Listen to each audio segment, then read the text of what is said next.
Back to our channel. So today in this video we are going to discuss about how to use Claude AI for research summaries. So without wasting much of our time, let's get straight into the video. So if you want to use Claude AI for research summaries, all you gotta do is simply go to Claude AI.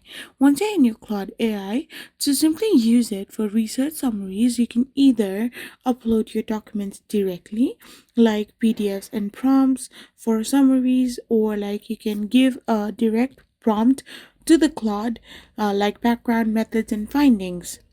You can simply add your files, or you can use this prompt feature, or even you can use the built-in research feature, but this is in the paid plans only, to find and analyze informations with citations, exploring topics systematically, and using projects for organized knowledge bases, all by giving clear detailed prompts. So this is how you can simply use Claude AI for research summaries. I hope you found this video helpful, so don't forget to hit that subscribe button and to give us a thumbs up. We will be back again with more informative videos. Thank you for watching.